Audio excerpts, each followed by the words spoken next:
Yosh, c'est parti pour une nouvelle vidéo d'apprentissage sur Japonais en herbe. Le japonais, comment ça fonctionne? Ah, toi aussi tu te poses la question, Faye? Bon bah voyons voir ça. Au sommaire, nous avons donc les trois systèmes d'écriture de la langue japonaise, les prononciations japonaises et les différences avec le français, et pour finir, les bases de la syntaxe. Comme il y a pas mal de choses à dire, je vous suggère de faire des pauses entre les sections. Prêt? Alors c'est parti pour les systèmes d'écriture. La langue japonaise utilise deux types de systèmes d'écriture. Tout d'abord, les syllabaires. Un syllabaire, c'est un ensemble de signes qui représentent des syllabes, contrairement aux alphabets qui représentent, eux, des sons. De manière plus concrète, ça signifie qu'en apprenant les syllabaires, vous connaîtrez l'intégralité des sons de la langue japonaise. Pas mal, non? Il existe deux syllabaires, les hiragana et les katakana, qu'on appelle plus communément kana. Quant au second type de système, il s'agit d'idéogrammes. Mais si, vous savez ce que c'est. Si je vous dis hiéroglyphe, ça vous parle déjà plus? Les idéogrammes représentent des mots ou des idées auxquelles on associe des prononciations. On appelle les idéogrammes japonais kanji. Mais avant ça, intéressons-nous aux kana.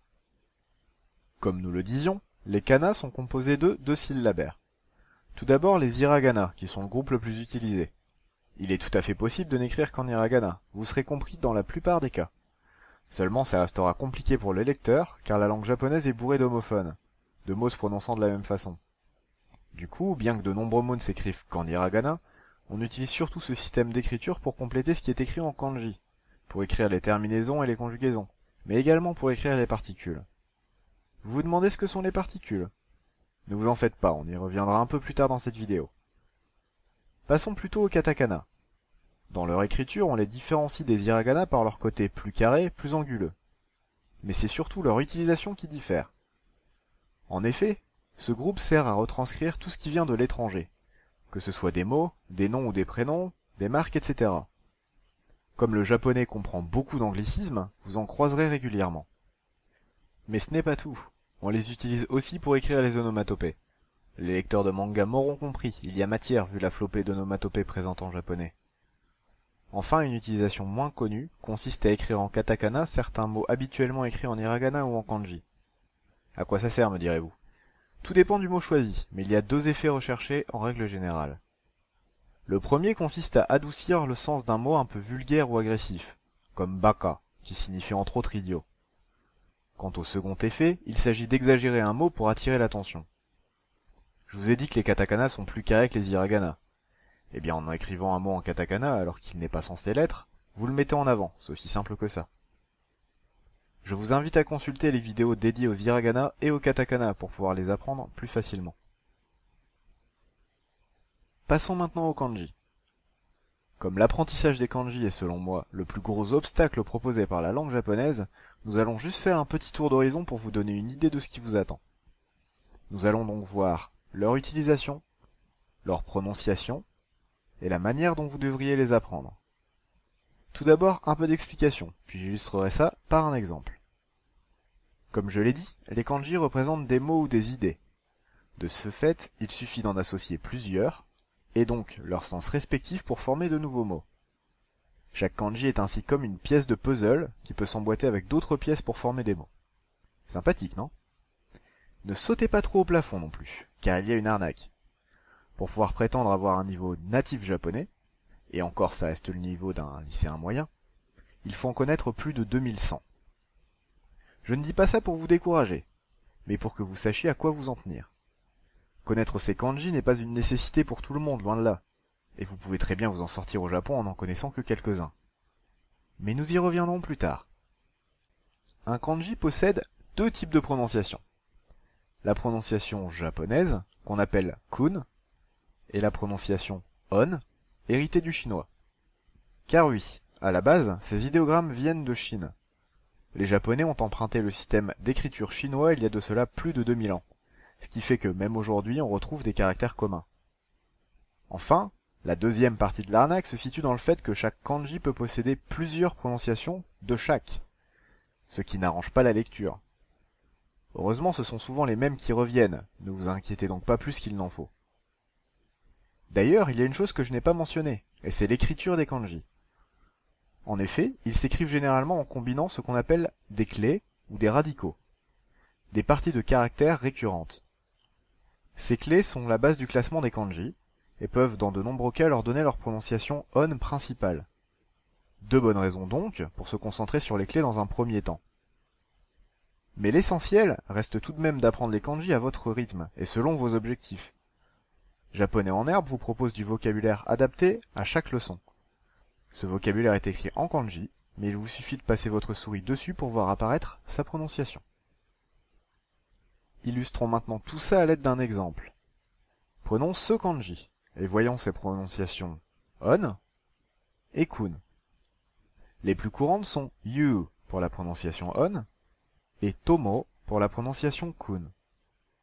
Il s'écrit en combinant deux éléments, représentant respectivement deux mains droites ou une main gauche et une main droite en fonction des interprétations. Ces deux mains ont pour sens une action commune, le fait d'agir ensemble main dans la main. Ainsi on le retrouve dans ce mot, composé de deux kanji. Il se prononce tomodachi et signifie simplement ami. Le deuxième kanji peut signifier accomplir, atteindre, mais il est également la marque du pluriel.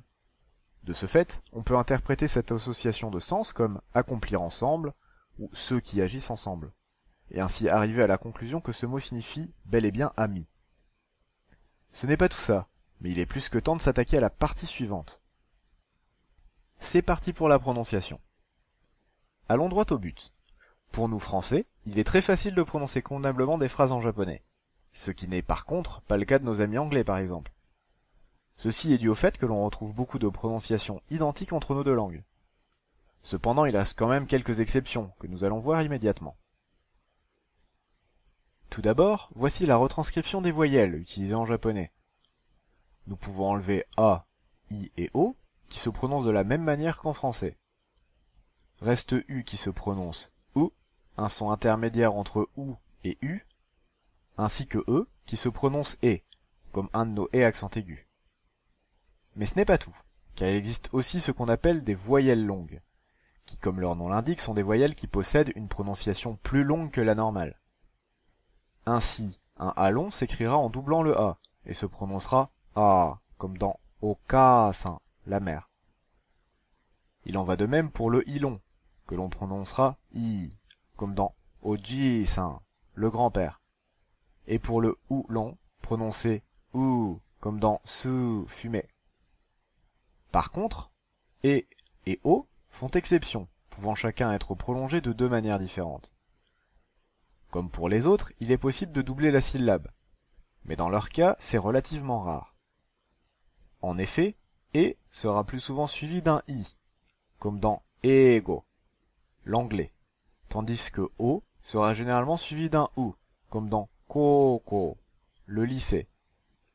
Notez que selon les gens et les régions, il est possible qu'on prononce le I au lieu de simplement prolonger le E, ce qui donnerait Eigo au lieu de Ego.